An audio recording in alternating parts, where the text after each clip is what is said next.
LinkedIn presents.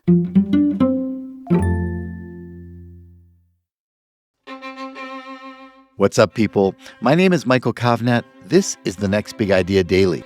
Today, we're going to talk about that venerable yet intimate institution, marriage. Now, marriage has certainly seen its ups and downs in American life. Once an almost universal norm, tying the knot has come to be seen as optional, if not dated and conservative. But from the legalization of same-sex unions to J.D. Vance's disparagement of childless cat ladies, matrimony still seems to be at the center of many cultural debates. So should you get married? Well, obviously, everyone's circumstances and opportunities are different, and the decision whether or not to get hitched is personal and emotional, as well as legal and financial. But Brad Wilcox argues the social case for the institution in the book Get Married: Why Americans Must Defy the Elites, Forge Strong Families, and Save Civilization. Brad is a professor of sociology and the director of the National Marriage Project at the University of Virginia. He's the Future of Freedom Fellow at the Institute for Family Studies and a non-resident senior fellow at the American Enterprise Institute. Let's hear his big ideas right after this quick break.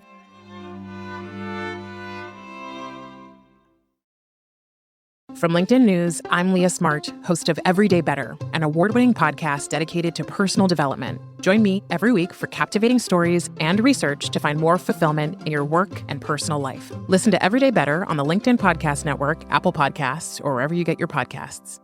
Have you been feeling the effects of stress, burnout, or anxiety at work? Listen to the Anxious Achiever podcast to rethink the relationship between your career and your mental health. Get The Anxious Achiever wherever you find your podcasts, and walk away with practical advice you can implement today. Our culture is increasingly sending us the message that money, work, and freedom from family are the recipe for a prosperous and happy life today. I call this the Midas mindset. Many left-leaning mainstream organs of opinion make this argument with women in mind. One prominent financial outlet ran with this headline, quote, "Women who stay single and don't have kids are getting richer," unquote. Another big left-leaning outlet offered this headline, quote, "The case against marriage," unquote. Meanwhile, now on the right, we're seeing prominent online influencers like Pearl Davis and Andrew Tate also pushing the Midas mindset, but with a focus on men. They argue marriage is a bad deal for guys. In Tate's words, quote, "The problem is there's zero advantage to marriage in the Western world for a man, especially because it's, quote, very common that women," unquote, "divorce their husbands." So from his perspective, any man in his right mind ought to stay single, make lots of money, and use, but not invest in, the opposite sex. Messaging like this helps explain why today more Americans think that education, work, money are more important for fulfillment than marriage, and why the marriage rate has fallen more than 60% in the last 50 years. But this messaging about marriage and family could not be more wrong. That's because nothing predicts happiness in America like a good marriage, not education, not work, not money, and not even sex. The data tell us that men and women who are in a good marriage are 545% more likely to be very happy with their lives compared to their fellow Americans who are unmarried or are in an unhappy marriage.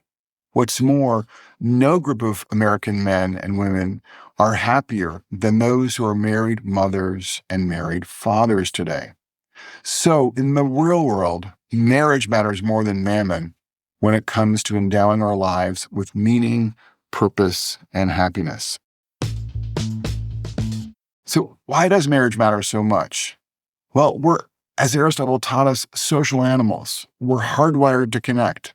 That's why our ties with others, family and friends, for instance, end up being so much more crucial to our welfare than things like the size of our bank account or the degree on our wall. And because for most of us, no relationship is as important as our marriage, that's also why nothing compares to a good relationship, a good marriage, when it comes to giving us a shot at being happy most of the time. But of course, marriage is not just about happiness. Marriage is also about money. It's about meaning. It's about being less likely to feel alone.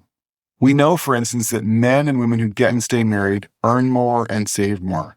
And that's why men and women have about 10 times the assets as their peers who are single in their 50s as they're heading towards retirement. They're also significantly less likely to be poor across the course of their lives.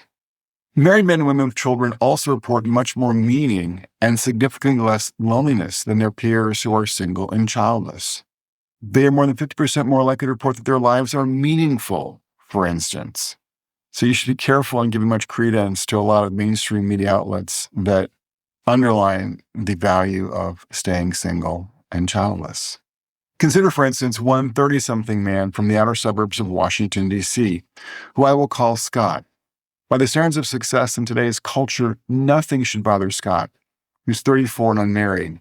He's got a college degree from Clemson, an engaging career as a military contractor, and a house of his own, plus a 6-figure salary. But these educational and professional accomplishments are not enough. Quote, I've got degrees on my wall, I've got accomplishments and certificates, but it doesn't mean anything in the end, he told me. Scott feels alone and at sea on many a day. Quote, I have to get up every day and look in the mirror and realize I'm alone. I have nobody. Not surprisingly, Scott is struggling with a toxic mix of loneliness, meaninglessness, and sadness. Of course, all of us know single people who are thriving and married men and women who are struggling. But on average, the meaning, direction, and sense of solidarity supplied by marriage is invaluable to ordinary men and women today. Many Americans today worry that marriage is a bad bet, partly because they think that 1 in 2 marriages today end in divorce. But that statistic is no longer relevant, no longer true. The divorce rate has fallen 40% since 1980, which means that most marriages today go the distance. This also means that most kids born to married parents today will be raised in a stably married home. In other words, the clear majority of Americans who marry today are managing to make it. And it's not just that they are stably married, but they're happily married. Today, 62% of husbands and wives report that they're very happy in their marriages. And an extra 34% say that they're pretty happy in their marriages. Now, of course, most couples have ups and downs, days, weeks, months, and even years when marriage and life can be tough. But on average, most of the time, American husbands and wives report that they're happily married. In my book, I identify 4 groups of Americans who I call masters of marriage: Asian, religious, college-educated, and conservative Americans who are especially likely to be forging strong, stable, and happy marriages today. Now, to be clear, when it comes to marital stability, Asian Americans, religious Americans, and college-educated Americans are particularly likely to lead out to have unusually stable marriages. And when it comes to marital happiness, religious Americans, college-educated Americans, and conservative Americans tend to top the charts when it comes to marital quality. So what this suggests then is that marriage is an especially good bet for these groups. So one reason that today's masters of marriages are more likely to succeed at marriage is that they reject many of the messages coming from the elites who control the commanding heights of our culture. Too often today, journalists, professors, educators, Hollywood types, and other professionals stress a kind of me-first approach to love and marriage that privileges autonomy and freedom and self-interest in relationships. Articles in mainstream publications celebrate extramarital sexual choices. Financial gurus talk up separate checking accounts. And celebrated therapists encourage men and women to prioritize number 1 in their marriages. But this me-first approach to marriage is a dead end in the real world. That's because couples who adapt a we-before-me approach to marriage and embrace time-tested virtues like commitment and fidelity are much more likely to be flourishing in their marriages. The data tell us, for instance, that couples who hold on to the classic ideal that infidelity is always wrong, who share their money in joint checking accounts, and to embrace an ethic of marital generosity are markedly happier in their marriages. They also seem less likely to land in divorce court. So, to paraphrase the subtitle of my book, defy the elites and forge a strong family by taking a we before me approach to marriage and family life. Isn't divorce less of a big deal for kids these days? This was a question from a colleague's wife during a break from an academic conference that I attended recently. After all, she added, we're more accepting now of all sorts of families. So her theory was this: because kids in non-traditional families are less likely to feel ostracized or stigmatized nowadays, they're also less likely to be harmed by family breakdown than they would have been a half century ago. This view is increasingly common. Many people, many Americans think that marriage and a stable family are less important for children and adults in the contemporary world than they once were. But this view could not be more wrong. In fact, for many outcomes, the advantages associated with being raised in an intact family have actually grown in recent years. We're seeing the connection between family structure and school suspensions, as well as college graduation, for instance, growing tighter in recent years. More generally, kids raised in intact married families are more likely to be flourishing financially, socially, and emotionally.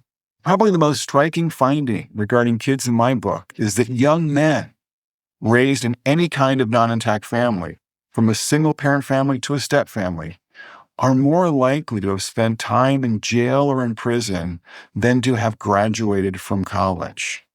And by contrast, young men who grow up with their own married parents are much, much more likely to have graduated from college than to have spent any time in jail or prison. So when you look at poor kids, odds of realizing the American dream, going from rags to riches over the course of their lives, you also find that the number one factor predicting this kind of mobility at the community level is the share of two-parent families in any given community. That's why, for instance, Salt Lake City has much more mobility for poor kids than a community like Charlotte, North Carolina. And this is one of the findings that tells us that strong and stable families matter not just for individual kids, but for communities at large and for the country as a whole. Now, to be sure, many kids raised outside of an intact married home turn out just fine. I was raised by a single mom, and I think I'm doing fine. But as a sociologist, I can tell you that on average, kids and communities are more likely to thrive when they are rooted in strong married families. And that's why, if you wish to save civilization, you should care about the health of our most important social institution, marriage. Thank you, Brad. All right, everyone, that's our show for the day. If you got something out of it, please leave us a rating or review to help others find it. And remember, if you're getting down to the wire on any of your holiday gifts, how about giving a membership to the Next Big Idea Club? We'll send your loved one the best new nonfiction books as chosen by our curators Malcolm Gladwell, Adam Grant, Susan Cain, and Daniel Pink. Just go to nextbigideaclub.com to check it out. This week's episodes were written by me, Michael Kovnat, and edited by Kayla Bissinger. The Next Big Idea Daily is proud to be part of the LinkedIn Podcast Network. We'll see you Monday.